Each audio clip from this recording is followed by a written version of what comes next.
खालावलीकर सारस्वत स्मरण ग्रंथाचे प्रकाशन शनिवार दिनांक 21 मार्च 2026 रोजी सुप्रसिद्ध खगोलतज्ञ व पंचांगकर्ते डॉ. सोमण यांच्या हस्ते मोठ्या उत्साहात पार पडले. सारस्वत हितवर्धक मंडळाच्या शताब्दी वर्षानिमित्त ज्ञातीचे मूळ, श्रद्धास्थाने आणि जीवनमूल्ये यांपासून प्रेरणा घेऊन स्थलांतर व स्थित्यंतराचा अभ्यासपूर्ण आढावा घेणारा स्मरण ग्रंथ संपादक अशोक जनार्दन सिनकर, प्रमोद यशवंत तेंडुलकर आणि सुधाकर वसंत लोटलीकर यांनी संपादित केला आहे.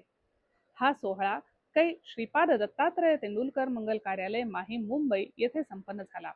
कार्यक्रमाच्या व्यासपीठावर मंडळाचे अध्यक्ष सिद्धार्थ सिनकर, त्या दिवसाचे विशेष वक्ते ज्येष्ठ पत्रकार व प्राध्यापक हेमंत सामंत, कार्यवाह देविदास सिनकर आणि उपाध्यक्ष सुहास पोतकर उपस्थित होते. कार्यक्रमाची सुरुवात मान्यवरांच्या हस्ते दीपप्रज्वलनाने झाली. मंडळाचे कार्यवाह दीपक मुळ्ये यांनी प्रास्ताविक केले. संपादक अशोक सिनकर यांचे मनोगत निवेदिका स्मिता आपटे यांनी वाचून दाखविले. अध्यक्ष सिद्धार्थ सिनकर यांनी प्रमुख पाहुणे डॉ. सोमण यांचा आणि उपाध्यक्ष सुहास पोतकर यांनी विशेष वक्ते प्राध्यापक हेमंत सामंत यांचा सत्कार केला. तसेच सौ मेधा सोमण आणि सौ वृषाली सामंत यांचा सौ श्रद्धा सिनकर यांच्या हस्ते सन्मान करण्यात आला. संपादक अशोक जनार्दन सिनकर अनुपस्थित असल्या कारणाने उर्वरित दोन संपादक प्रमोद तेंडुलकर आणि सुधाकर लोटलीकर यांचा सत्कार करण्यात आला. शिवाय डिझायनर संदेश पाटील, विवेक पारकर आणि निवेदिका स्मिता आपटे यांचाही सन्मान करण्यात आला. प्रमुख पाहुणे डॉ. सोमण यांनी आपल्या भाषणात सांगितले की मी या कार्यक्रमासाठी एकटाच आलो नाही, तर सर्व ग्रह ताऱ्यांसह आलो आहे. त्यांनी ग्रंथाच्या उत्कृष्टतेचे कौतुक करून संपादक आणि संबंधित सर्वांचे अभिनंदन केले. त्यांनी मजकूर, मांडणी, सादरीकरण अत्यंत प्रभावी असल्याचे नमूद केले.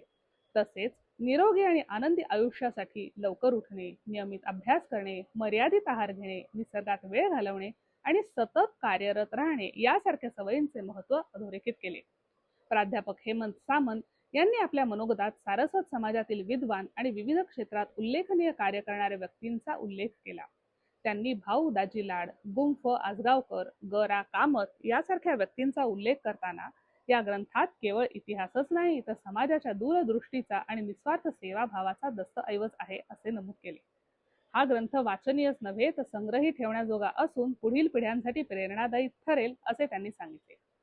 सत्काराला उत्तर देताना प्रमोद तेंडुलकर यांनी सांगितले की संपादकांचा सन्मान हा सर्व सहकाऱ्यांचा संयुक्त परिश्रमांचा गौरव आहे.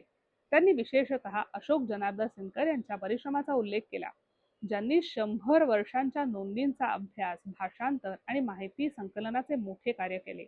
त्यांनी उपस्थितांना आवाहन केले की ग्रंथातील त्रुटींबाबत समाज माध्यमांवर चर्चा न करता लेखी स्वरूपात मंडळाकडे सूचना पाठवाव्यात. अध्यक्ष सिद्धार्थ सिनकर यांनी आपल्या भाषणातून मंडळाच्या भावी कार्याची दिशा स्पष्ट केली. कार्यक्रमाचा समारोप राहुल साखळकर यांच्या आभार प्रदर्शनाने झाला.